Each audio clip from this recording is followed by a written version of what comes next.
Everyday Inclusion and Belonging Live, where we talk about literally everything under the sun related to diversity, equity, inclusion, belonging.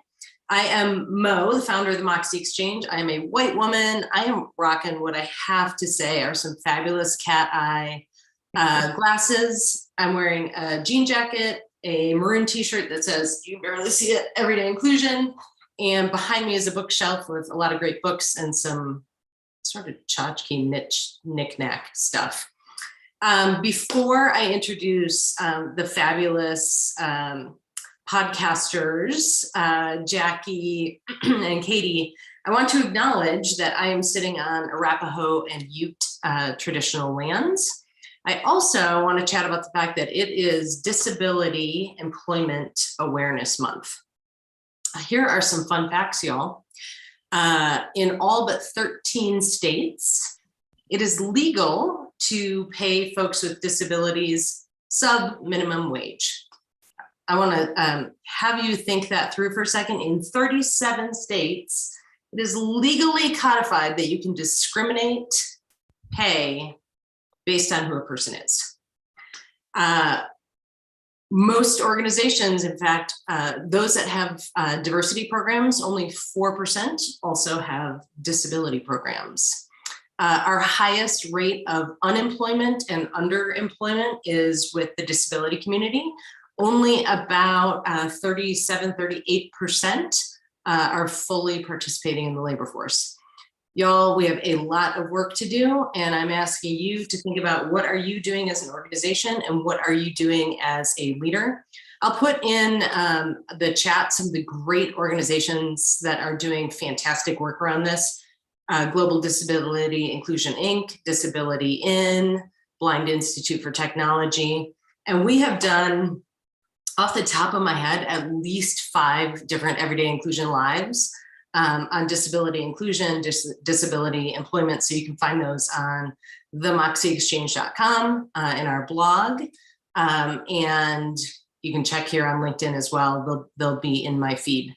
So without further ado, super, super excited to have the podcasters of Inclusive AF here with me today. So Jackie and Katie, I'm going to let you all introduce yourselves. Tell me what you're up to in your day jobs. And then we're going to dig in on this podcast and all the learning and great stuff that's been happening in the community that you've been building. Katie, should we rock, paper, scissors? I guess I get to go first because I got off mute faster. You're earlier in the alphabet, so let's go with that. So we'll go with that. Hi, everyone. I am Jackie Clayton, co-host of Inclusive AF with Katie Van Horn. I am a cisgender Black woman in Waco, Texas. I have divinely silver and Black natural hair, and I too am rocking some fabulous glasses, but I think I got these because they were like 50% off in a white t-shirt. If you hear the echo, I'm sitting in a large room in my new house, so behind me is just an open door and a lot of space, dying for me to unpack something and put it there, and one day I will. When I don't have my podcast hat on, I am the Vice President of Talent Acquisition and Diversity, Equity, Inclusion, and Belonging for Textio, an organization that builds tools to help promote inclusive workforces and workspaces. And most recently, we've been working on inclusive language and actionable language in performance feedback. And so that is me in a little nutshell, and I will pass it on to Katie. Thank you, Jackie. So this is Katie Van Horn. I am also a co-host of the Inclusive podcast. I am a cisgender female, white aunt of 18 kids. I live in Arizona, and so it's finally cool enough that we can open the windows in the morning, but only for a sliver of time. I don't want to discuss my gray hair, Jackie. I don't know why that had to be brought up. But that's just part of my day job. And my day job is that I am a chief people officer for ChargeNet Stations, which is a EV charging station group. We're based in San Diego, but our team is across the US. And I moved into this house over a year ago, it seems like, and I still have boxes, but we're not going to discuss that. So no gray hair and no boxes. That's what I got. All right, so y'all, let's talk about this podcast. What had you hit record on the conversations that you were having? So I'll start off. So Jackie and I have known each other for years. Met at an HR conference years ago and just hit it off. And, anytime we got together and got to see each other, we just had a great time laughing and discussing all things HR. And for anyone that's in the HR space, you have to laugh or you will be sobbing on the floor. For sure. Yeah, absolutely. And so, that's kind of what started our friendship. And then with COVID, Jackie and I were really talking about some stuff that, I think all of us were thinking about when, some things occurred that were much more visible than what we had seen in the past with George Floyd, Breonna Taylor, some of these other topics. And, we were talking about these, just she and I as friends, how are you dealing with this personally? How are you dealing with this professionally? How are you working with your teams?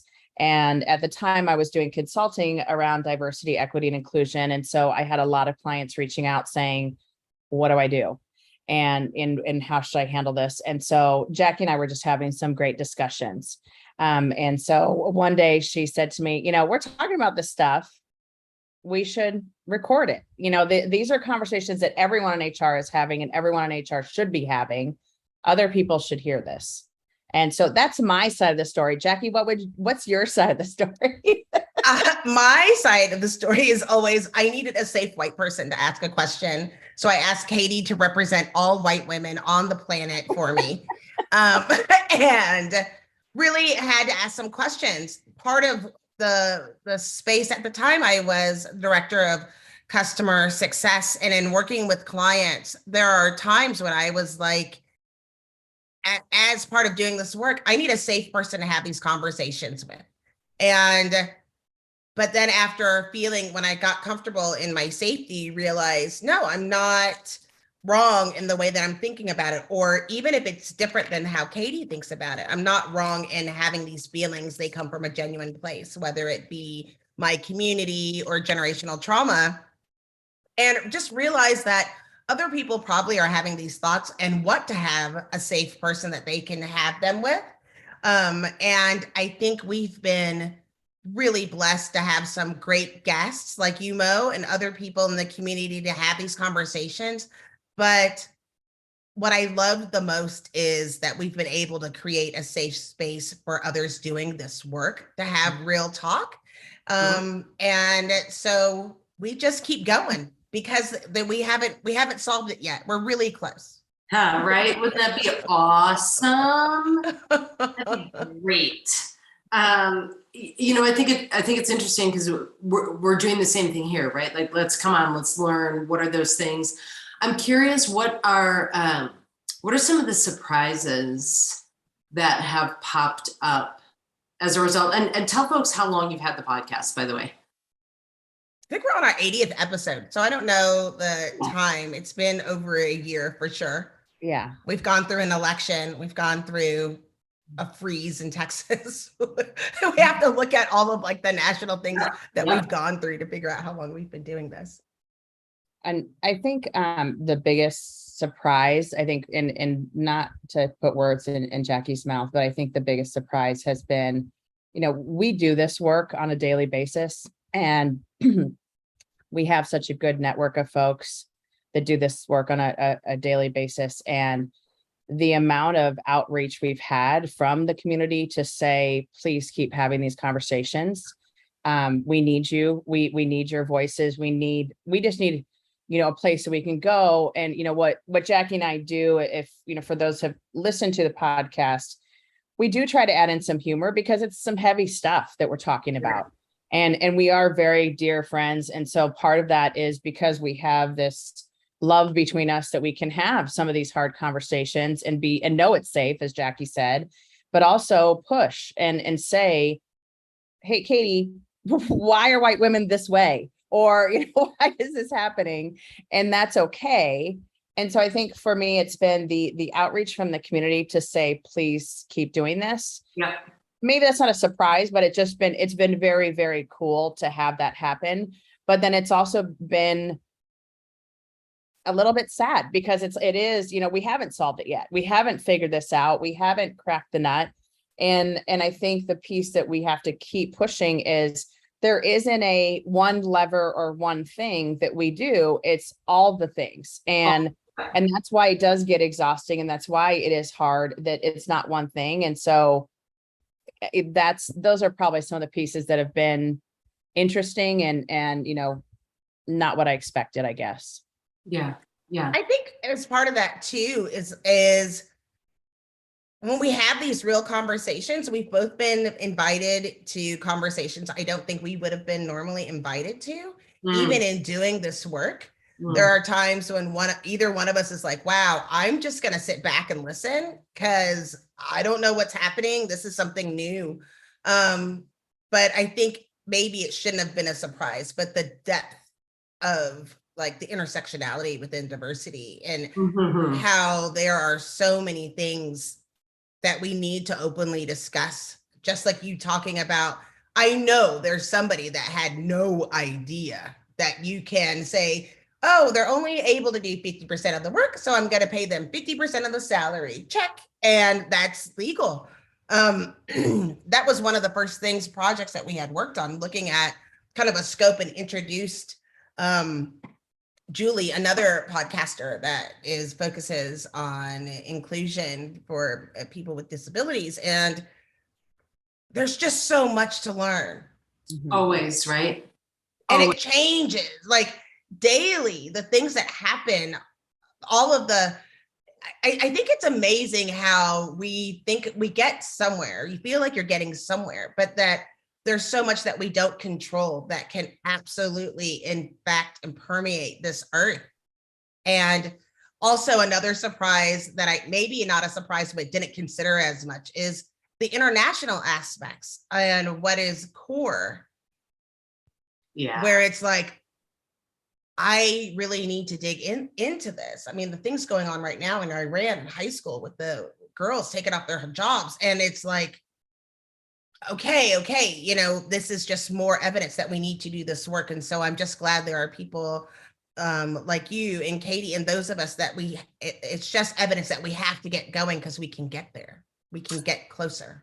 Yeah. And I think I want to pull on a couple of threads. Like you all talked about humor, you talked about vulnerability, and curiosity, right? Like staying, like I talk about how I'm consistently deconstructing my own language, right? Like phrases that you've said your whole life, or language that you use, like, oh, damn it, right? Like when you like, oh, that's the history of that. And that's the, right. So leaning into that curiosity and the breadth and I will say, like, for me, there's always this idea of, I don't know anything about me until they tell me. I don't know anything about you until you tell me. Right? And so I think that I love that you're creating this space for the vulnerability, for the curiosity, for to go deep on a topic, and to be willing to just like kind of beat up your own thinking on it. And then that can lead to that expansion. I think that is absolutely fantastic, right? And the community saying, please keep going. Because you're modeling too, right? You're modeling some of the things like, oh, that's what an ability to let go of a thought looks like in real time, right? That's the ability to learn and do better in real time. I think you're right. And I think we should there are days that we should record the podcast after the podcast. We've known each other for so long that we know that there are some things that are personal. As much as we share, there are things that are specific to us, and we continue to have conversations where, like, are you okay? Do we need to have a discussion? Yeah. There have been some times that we decided that we were going to have a discussion and we're like, you know what? I don't want to hit record. This is what's going on. Yep. And I think that's important as we are talking to people who are doing this work of finding, you have to find a safe space somewhere, whether it be in the arms or words of another person. We cannot do it alone. Absolutely not. Even if you have your own expertise, you have to give yourself space to heal. It's like a muscle, and you can only stretch it so far, where you have to have a healing day. I think that's the other thing that you're modeling too is, I've got 3 people that if I get a text from them, right, because they're doing this work and they're doing it deep, I get a text from them, I will just about drop everything, right? Because I know if they are saying, you got a minute, like they need in that moment to be held up, right? Because they've just gone through it. There's something that has just happened, whether that is external or internal to their workplace, right? And because this is hard.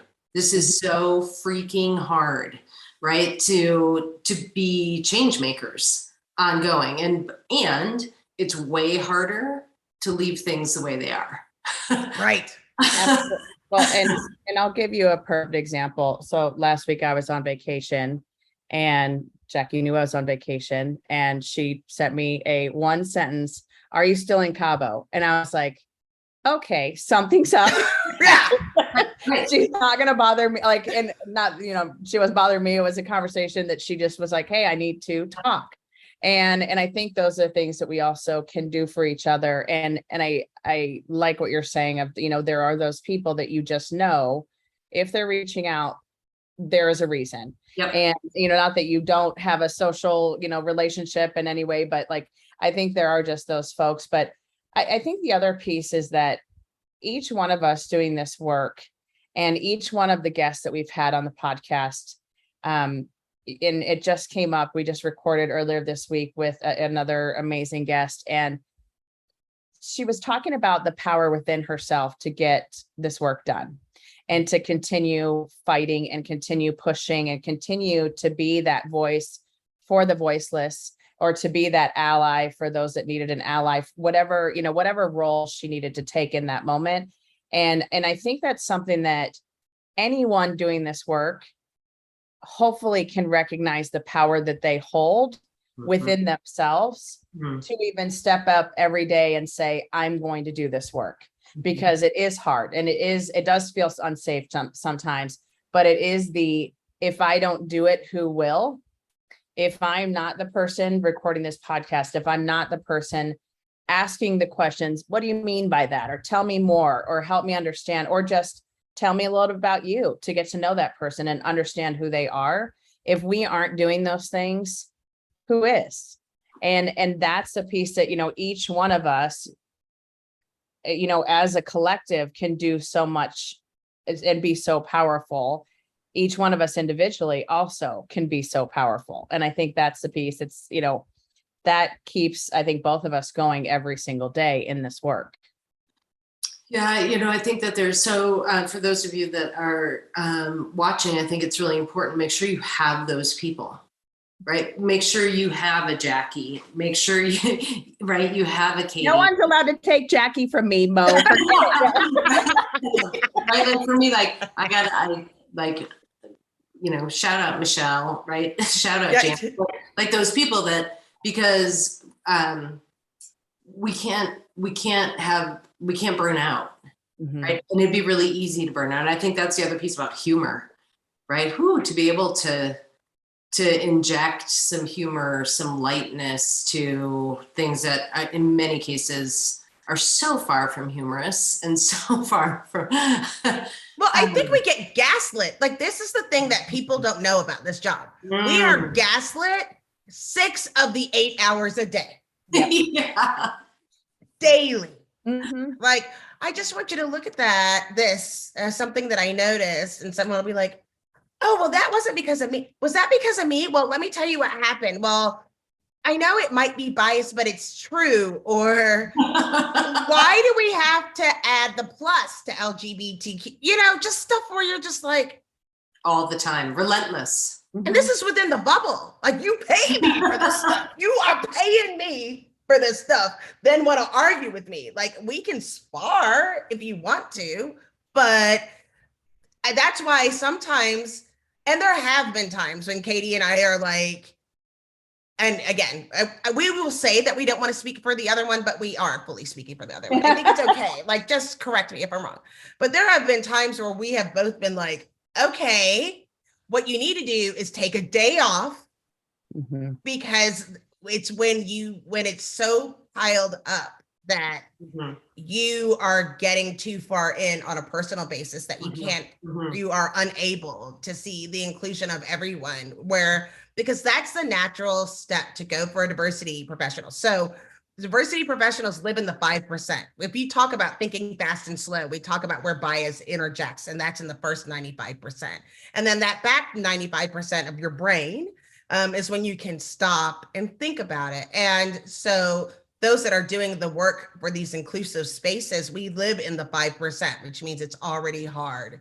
But when everything is out of whack and we are not balanced, we all go right back to that 95%, because that's the state that we live in. And so sometimes it takes someone else to say, you're right, but I wouldn't say that to anyone right now. Like, let's talk about how you're going to say that, because I think this is something else going on. Like, did you eat breakfast?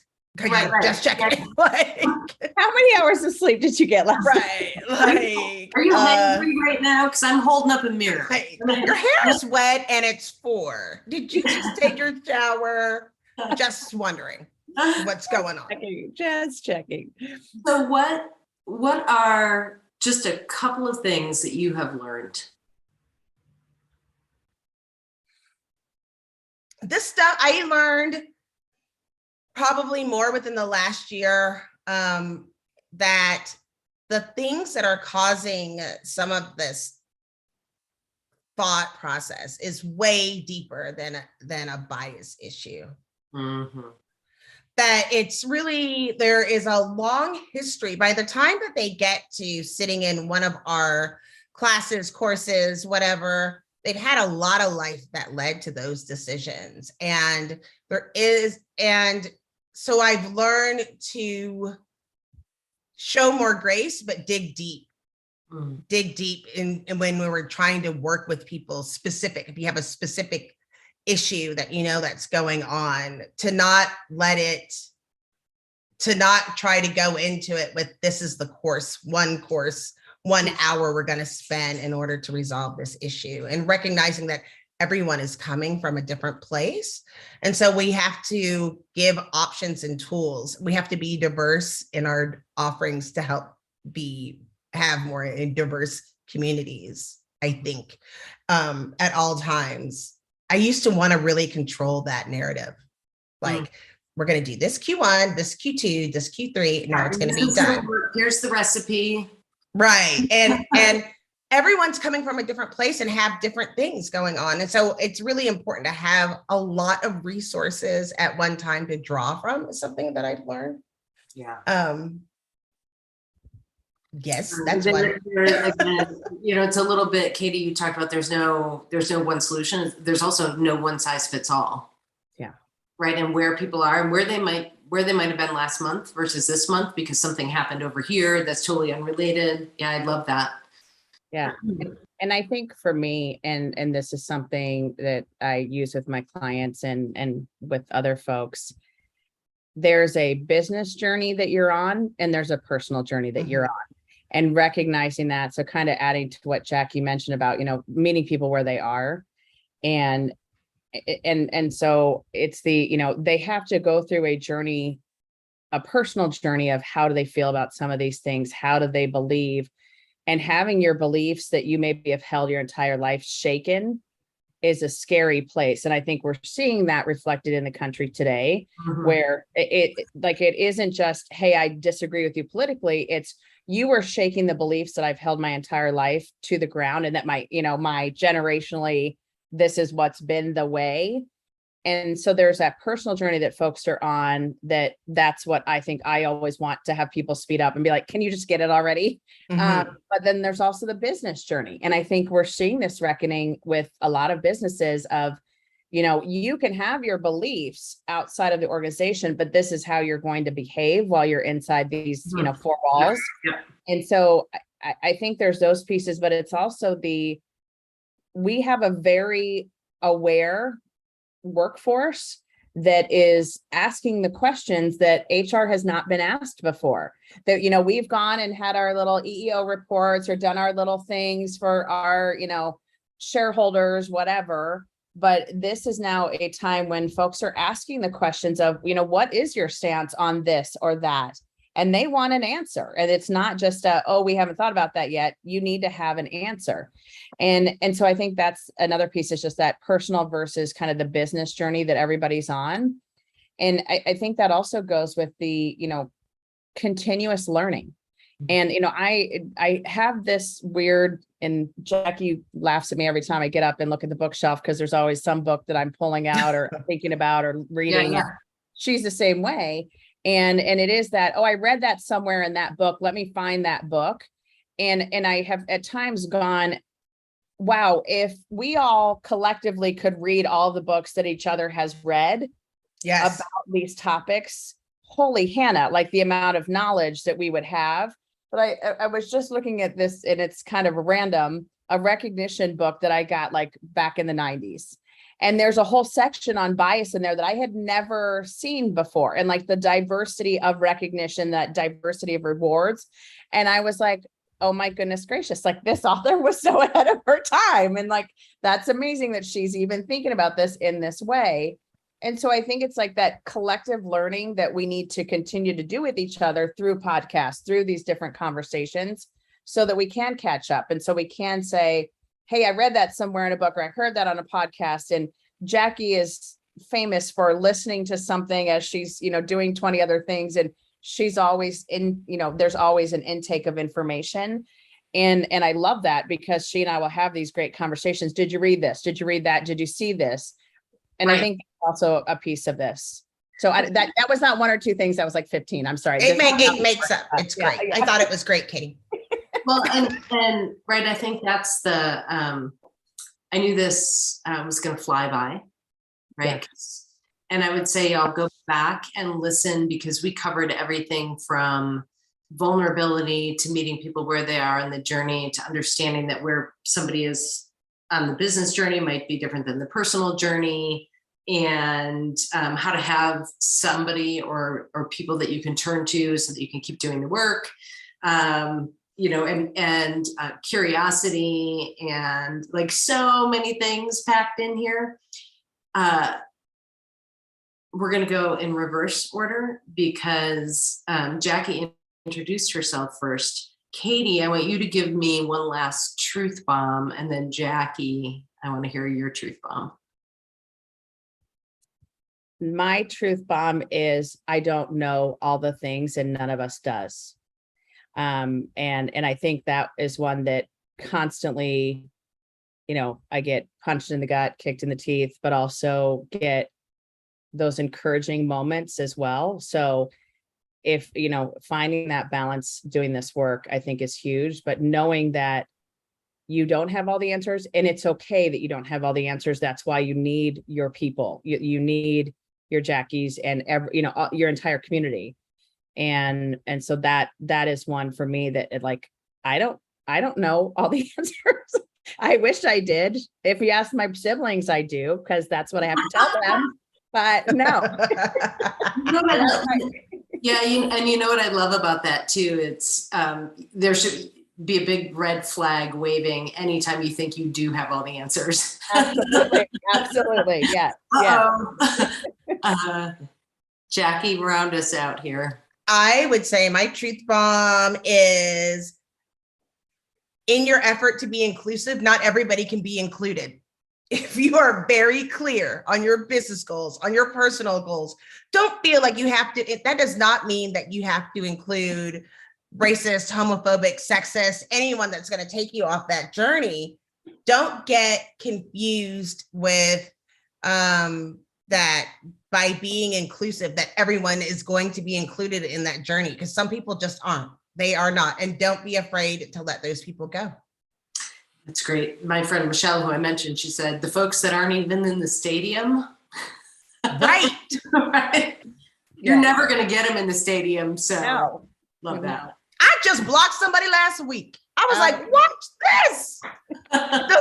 delete, remove, block. Gone forever. Done. Done. Not on the journey, but thanks. Absolutely love it, y'all. Thank you. Keep pressing record. Keep doing what you're doing, y'all. Inclusive AF. Keep and to this community, lots of things here. I would say the key takeaway that I really want everybody listening to is make sure you have that person. Make sure you have that person, because this work is easy to burn out on. It's easy to let it suck your soul and suck your joy. And then we're kind of missing the point, right? Get out there, do the next right thing, and we will see you next time on Everyday Inclusion Live. Bye, y'all. Bye.